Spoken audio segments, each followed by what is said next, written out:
Hello everyone, welcome to the first video in my maths exam series. For today, I'm going to be giving you some tips on how you should be answering your exam paper. Not each question specifically, but which questions should you be attempting first. Now, how maths exams work is that if we are looking in question 1, for example, the first few questions in question 1 are actually quite doable. So if we're looking at 1.1.1 to 1.1.4, those are all easy questions, and 1.2 is also an easy question. 1.3 and 1.4 are application type questions, possibly problem solving questions. Leave those questions out. Attempt the questions that you know how to do first. In question 2, the same thing is going to happen. The first two questions in this question are doable. 2.1.3 and 2.2, leave them out, come back to them later.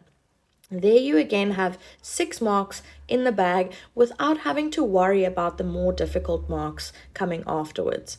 In question 3, same thing. 3.1, 3.2, 3.3, these are easy questions. 3.4, not, leave it out. In 4.1, the first 4 questions are easy. 4.1.5 is difficult, leave it out, come back to it later. That is how maths exams are set up. Each question tests a specific topic and they need to go from easy to difficult questions for each topic. Again here, easy, difficult, leave it out, come back to it. If you do that for the entire paper, you will be able to get, like in this question, 8 marks in the bag, 5 marks, leave that one out, come back to it later. I have gone through this entire paper and I have totaled all of the easy questions and actually gotten to 99 out of 150 marks that are questions that are actually quite doable.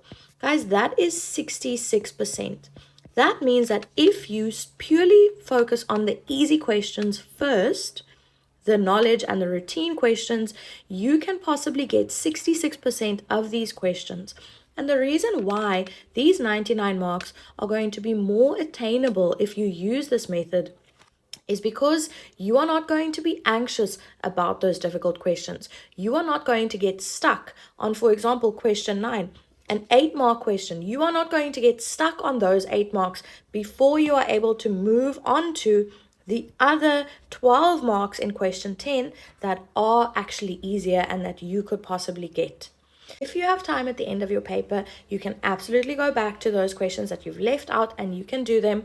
The only thing that you need to do if you are using this method is please number your questions very carefully. You don't have to do the questions in a specific order, but you have to number your questions so that the markers know which question they are marking.